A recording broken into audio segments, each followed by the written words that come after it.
Hello and welcome to episode 10 of my Candlehead Devlog series. In this episode I'll be showing off a double jump, a ground pound, a new enemy, and something physical in the real world which is related to Candlehead.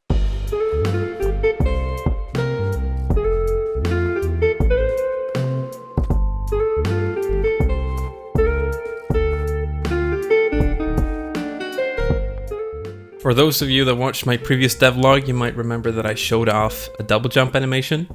And I can now proudly say that I've actually implemented it into the game. Having a double jump when you run around just makes traversing the environment so much more fun than it was before. It did a lot more than I actually thought it would, and it's super fun to run around now. If you land while your back is facing the ground, I've made it so that you go into the rolling state. And depending on which frame you are in the double jump animation, you'll transition into a corresponding frame of the roll animation, which makes the transition between the double jump into the roll super smooth, and I absolutely love the way it turned out. And after finding out how amazing it was to do a double jump, I really wanted to add a bit more versatility into the moveset. I decided to do my own take on a ground pound. And it resulted in this animation. And just like the double jump, it wasn't very hard to program, but it was a lot of fine-tuning in how I wanted it to act. I also added some screen shake when landing to really sell the impact of the ground pound. And you can also do an optional bounce after the ground pound. You can chain these new moves together to create some really nice movement in the game, and I'm really happy with how it is right now.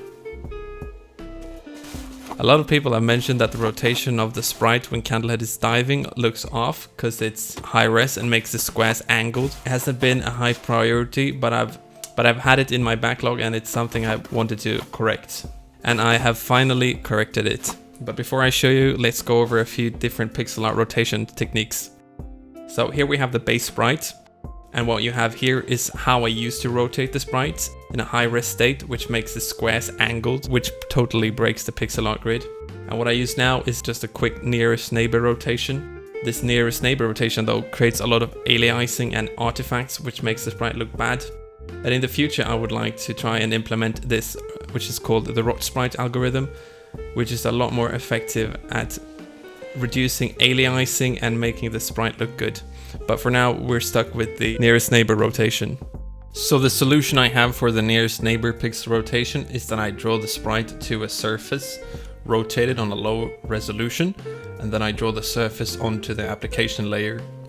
If you have any suggestions on how to make that more tech savvy and more cost efficient, please let me know in the comments, but that's how I do it right now. I first had some issues with the sprite overlaying on itself, and then I tried to draw a white background behind it, and I'm hoping that the surface would remove that when drawing it onto the application layer, but that didn't quite work out. And then I remembered that I could use the draw clear alpha function, and that solved it. And then it was just some tweaking, making sure that it was actually drawing on the right coordinates, and then it worked.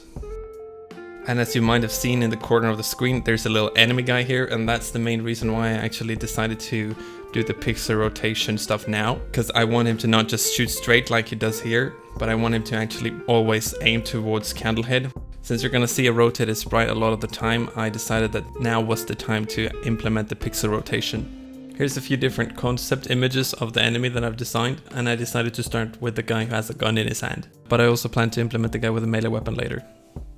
Here's the gun guy shooting.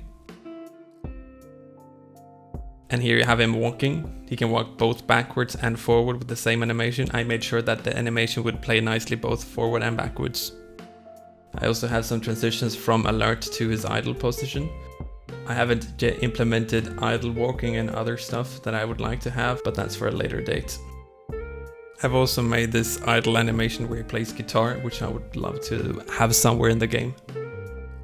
And here we started working on the aiming during stream. If you're interested in watching my past streams, there's a playlist linked up there in the top with all my past live streams.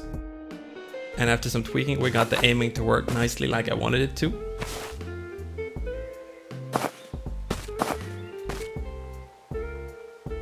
And after that, I implemented the light detection system. And some bullets.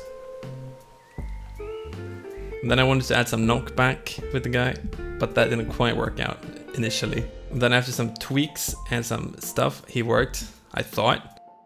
But the bullets damaged himself and it ended up killing him after 4 shots. And that was because I accidentally added the enemy object instead of the enemy's hitbox to the bullet signal list. But when that was sorted out and some tweaks were done, I got this.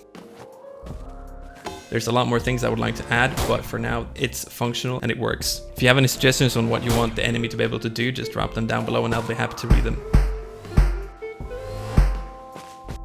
And now for that physical thing that I talked about earlier. For Christmas, my girlfriend crocheted a little gift for me and she made a real life Candlehead doll, which is absolutely amazing. I have no idea how she was able to hide this from me when she worked on it due to the state of the world. We've been spending a lot of time together in this apartment. You can take off the jacket, the hoodie works. It's absolutely amazing and I'm so happy that she made this for me.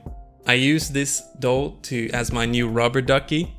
And I talk with him about code issues and he's really good at solving them for me. Thank you so much for watching this video, and if you have any suggestions, please drop them down below or drop them in my Discord. If you want to stay up to date with the game, I suggest following me on Twitter. And with that, I say thank you and goodbye. Bye bye.